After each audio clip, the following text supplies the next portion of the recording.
All right, let's take it up a notch. Now we're actually going to take those a, b, and c values that we identified, and we're going to use them. Okay, and there's really the only way for me to show you what I mean is to just show you some examples. Okay, so let's start with this equation. Y equals x squared minus 7x minus 30. And we're going to start by identifying a, b, and c. And then we're also going to take those a, b, and c values and do a little bit more with them. So in this case, my a value is this invisible 1 right here. My b value is negative 7. My c value is negative 30. Okay. Next, here's what I'm going to do. I also want to know the value of negative b. Value of negative b. So that's negative, whatever the value of b is. So b is negative 7. So what's negative 7? Well, this is like a double negative. You could think of it as multiplication, even a negative times a negative. But if you have a double negative like this, like if let's say I put a number here, like 0, this would be 0 minus negative 7. That becomes 0 plus 7. This is just positive 7, right? If I have a double negative, that becomes 7. So if b is negative and I ask for negative b, it becomes positive. What about if I ask for 2a? Now remember, when I have a number next to a variable, that means multiplication, so this is 2 times a. So in this case, that would be 2 times a is 1, and in this case, 2a is just 2. What about this? And these might just seem like random things to you. They're actually not. They're things that become important later on. What if I asked for the value of negative b over 2a, this fraction? Well, look, negative b, I've already done that. Negative b is 7. 2a is 2. Right, I've already done this math, right? I could start from scratch. I could say, okay, well, this is negative b over 2a, right? I could do it this way and then say, oh, that's 7 over 2. Okay, but you can also skip this step since you've already done negative b and 2a.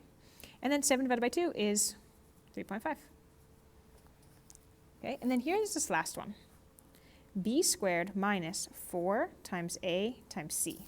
Okay, and again, remember, I'm not telling you the purpose yet, but all of these little expressions are important later on. Okay, so b squared minus 4ac. Let's take a look at what this one looks like. B squared, so b is negative 7, and I'm squaring it, minus 4 times a times c. And we're going to solve this down vertically. So this is negative 7 squared. Now be careful. This is negative 7 times negative 7. Negative times negative is positive. So this becomes same as 7 times 7, 49. This b squared, it's always, always, always going to be positive. Because if I take a number and I square it, it ends up positive. Because if I have a negative times a negative, it's positive. If I have a positive times a positive, it's positive. So this part of the expression, this b squared, will always end up being positive. Let's look at this next part. Here I'm multiplying 3 numbers. Let's start by thinking about the sign, because this is negative times positive. That's negative. So now this, right, that's a negative times a negative. That is going to be positive, right? So this is actually going to end up being positive. And then let's do the numbers next. 4 times 1 is 4, times 30 is 120. Okay, and then I'm going to go ahead and add, and I get 169. Okay, so this is what you're doing. This is what you're going to see in these next problems. Let's do one more example so you can just see all these. Again, I'll go a little bit faster.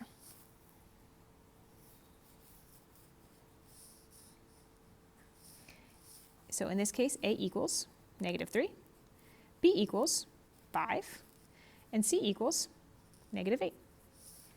So let's take a look, and look, I'm going to do the same for. Okay, it's going to be the same for every time, because like I said, they have some purpose later. So what's negative b? Well, in this case, b was positive, so negative b, right? This b was positive 5, so negative b is negative 5. What about 2a? That's 2 times a. In this case, 2 times negative 3 is negative 6. If I have negative b over 2a, okay, that's negative b over 2a. That's negative 5 over negative 6. Careful here. A negative divided by negative is a positive, right? A negative divided by negative is positive. So I would enter this in as 5/6.